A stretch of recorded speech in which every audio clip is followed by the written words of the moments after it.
Alright now guys, in this video particularly we are going to talk about page number 4 और उसके ऊपर एक बहुत important law, universal gravitational law given by Sir Isaac Newton.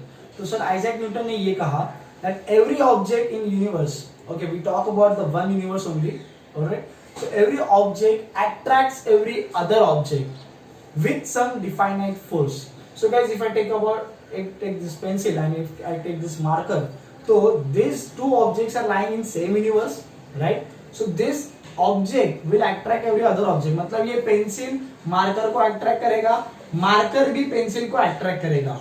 आप एक ही universe में किसी भी दो ऑब्जेक्ट का जोड़ी बना दो, उनके बीच में अट्रैक्शनल फोर्स रहेगा. जैसे अगर ये बोर्ड है, बोर्ड और डोर की बात करेंगे तो board will apply some attractional force on door and door will apply some attractional force on board. ठीक है, तो पहला स्टेटमेंट ये है कि every object will attract every other object with some definite force. इसके लिए मैंने एक एग्जांपल लिया है. ऑब्जेक्ट 1 ऑब्जेक्ट 2, उसका मास m1 मास m2, दोनों के बीच में का डिस्टेंस जो है वो r है. रादर दोनों ऑब्जेक्ट के सेंटर्स के बीच में का distance that is your r. Alright, now the thing is that object 1 object 2 के ऊपर फोर्स लगाएगा, ऑब्जेक्ट 2 ऑब्जेक्ट 1 के ऊपर फोर्स लगाएगा. दोनों फोर्स का नोटेशन मैंने दिया है. F21 means what?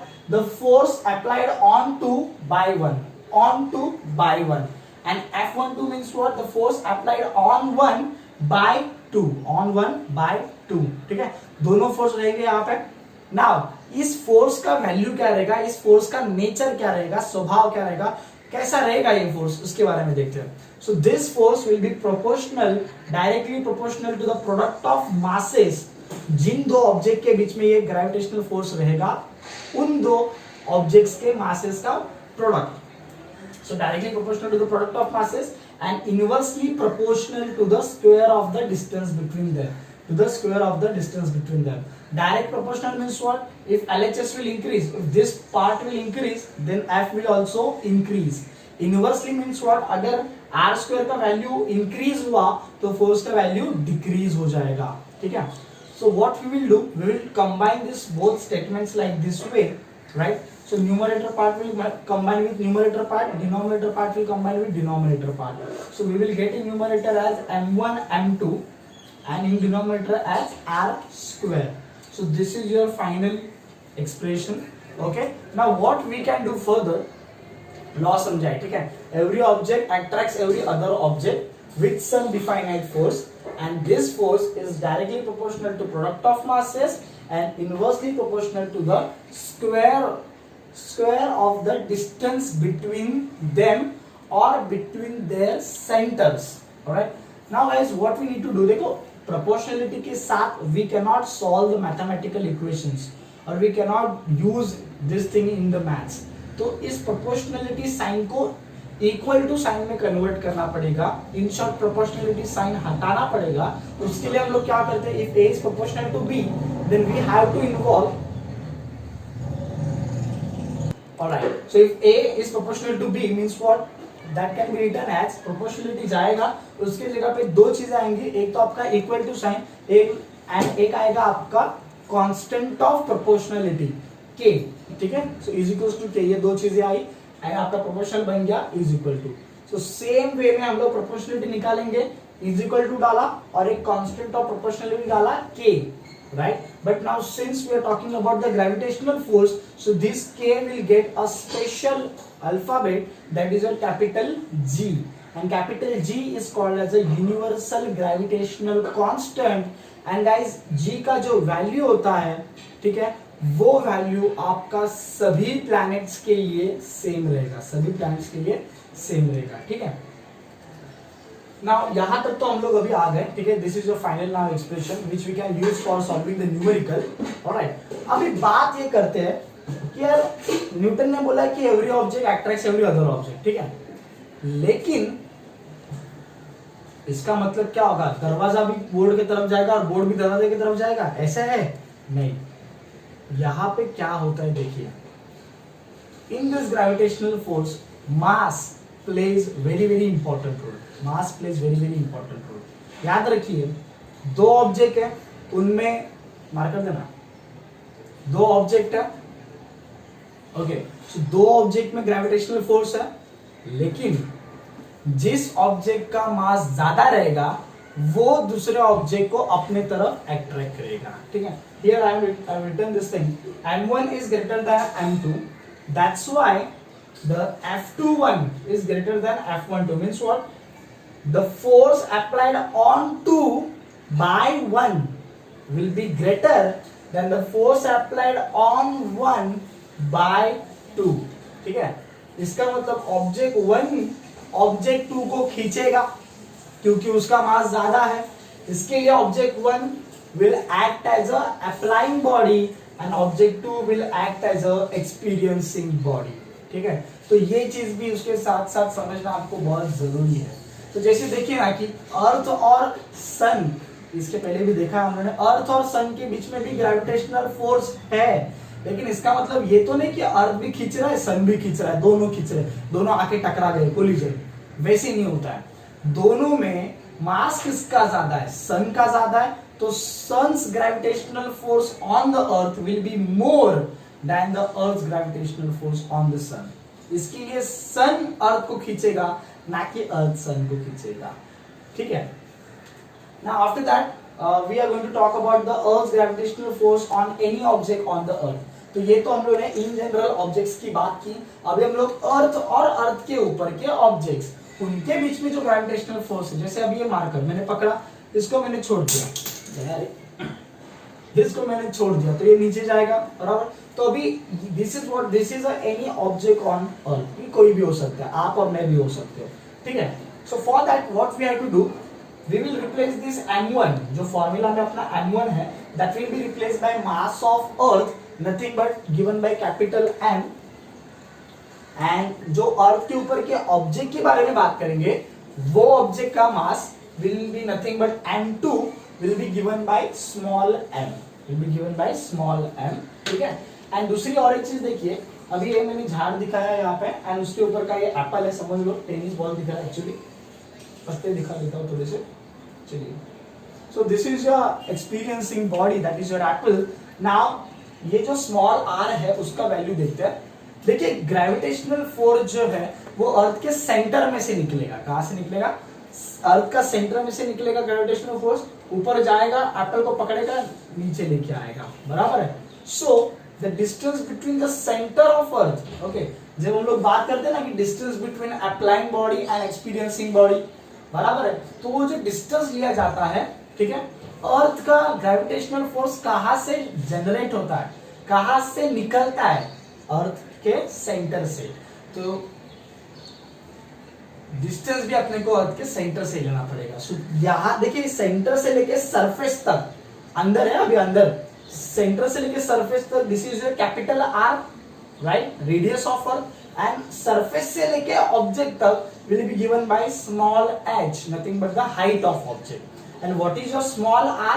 Small r is the distance between applying body and experiencing body. So small r can be given as यहाँ से यहाँ तक कैपिटल R प्लस सरफेस के ऊपर से लेके ऑब्जेक्ट तक small h. So small r is given by capital R plus h, where r is your radius of earth and where h is the extra height of the object above the earth surface. Alright. तो ये सब चीजें हैं। इसके बाद में उसी page पे अपना सामना ये सब चीजों से होगा थोड़ा कि यार फोर्स जो है, gravitational force is dependent on total 3 quantities, G पे डिपेंड करता है, मासेस पे डिपेंड करता है एंड डिस्टेंस पे डिपेंड करता है। लेकिन देखो जी तो कांस्टेंट है तो उसका वैल्यू कभी चेंज होने वाला नहीं है।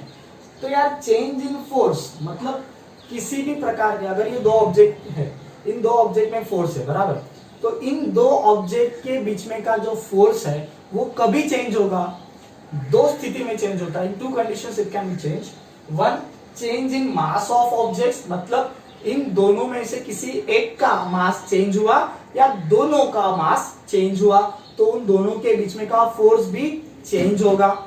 Second thing, change in the distance of the object, मतलब इन दो ऑब्जेक्ट्स के बीच में का डिस्टेंस या तो कम होगा या तो ज्यादा होगा। तो डिस्टेंस अगर चेंज हो गया तो भी आपके दो ऑब्जेक्ट्स के बीच में का फोर्स जो है वो चेंज हो सकता है, ठीक है। अभी हम लोग आ रहे हैं उस लॉ के नीचे का जो पैराग्राफ है वहां पे, और इस पार्ट पे ना क्वेश्चन नंबर 1 में ऑब्जेक्टिव्स में सवाल पूछे जाते हैं, ठीक है। तो ये पार्ट हम लोग क्लियरली और शांति से करेंगे। So what is the first thing, देखिए पहले हम लोग मास को चेंज करके देखेंगे, ठीक है।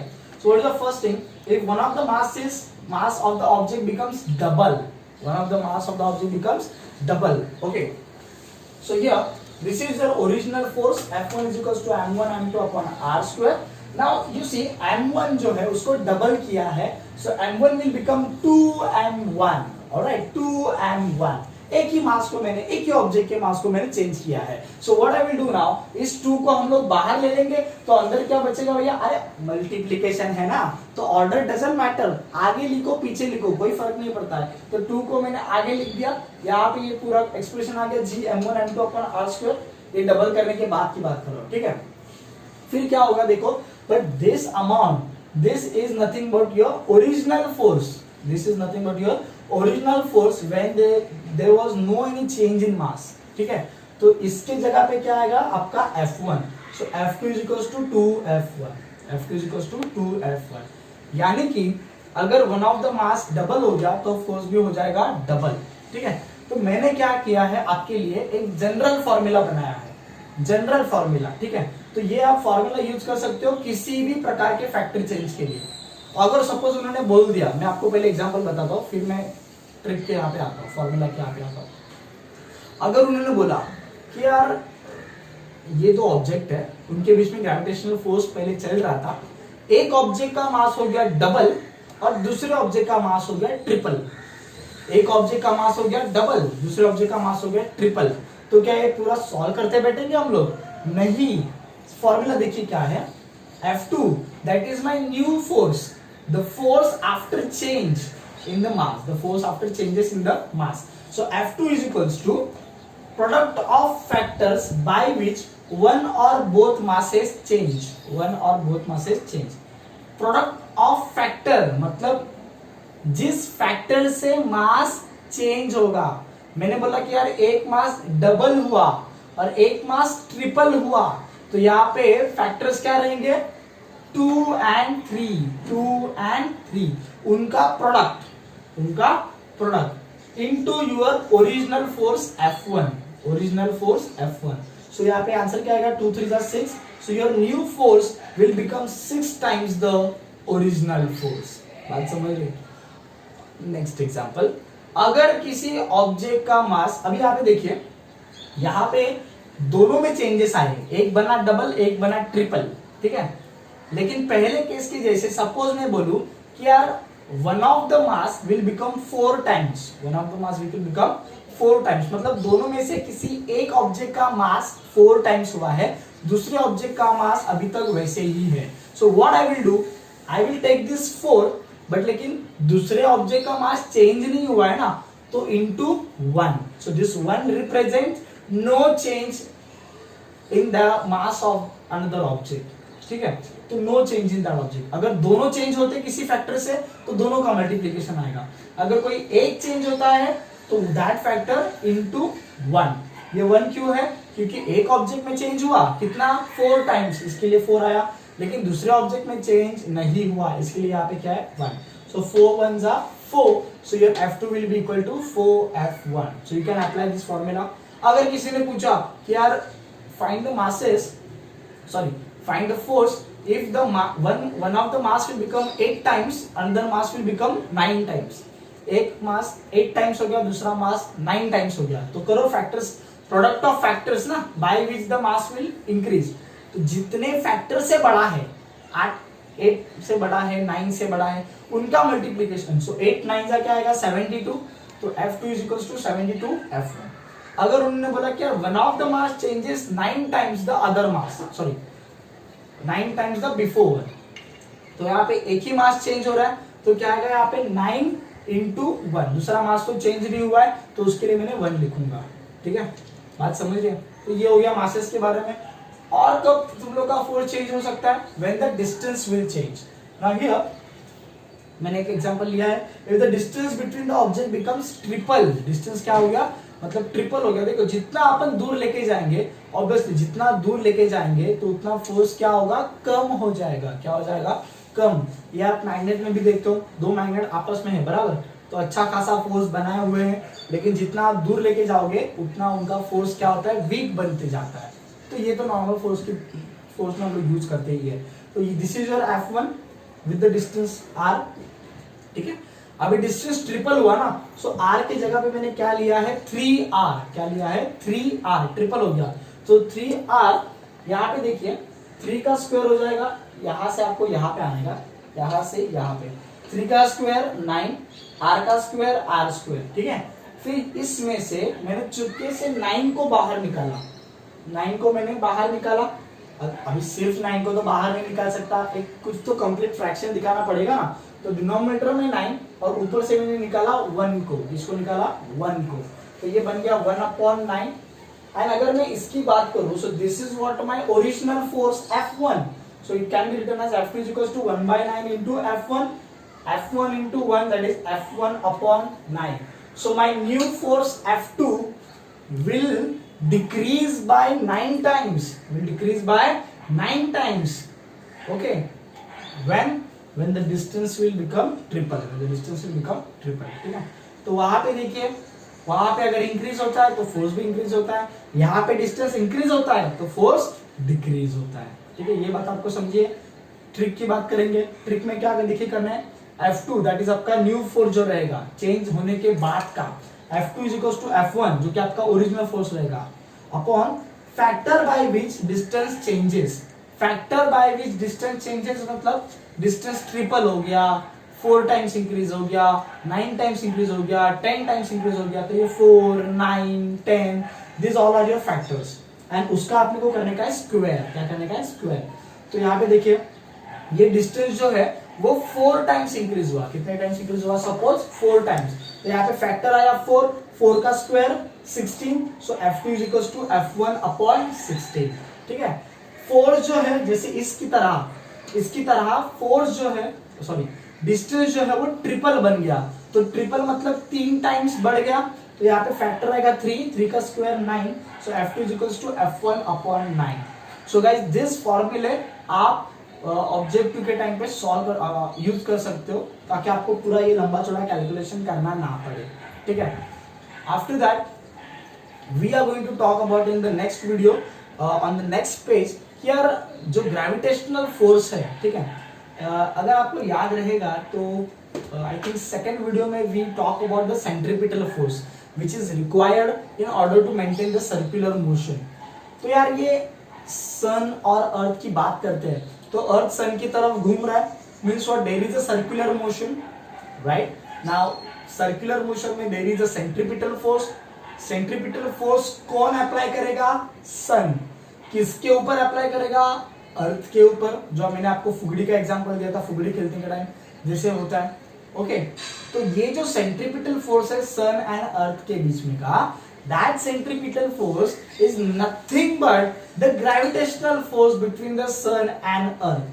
तो दोनों के बीच में का जो साम्य है, दोनों के बीच में का जो सिमिलैरिटी है, वो हम लोग प्रूव करेंगे नेक्स्ट डेरिवेशन में।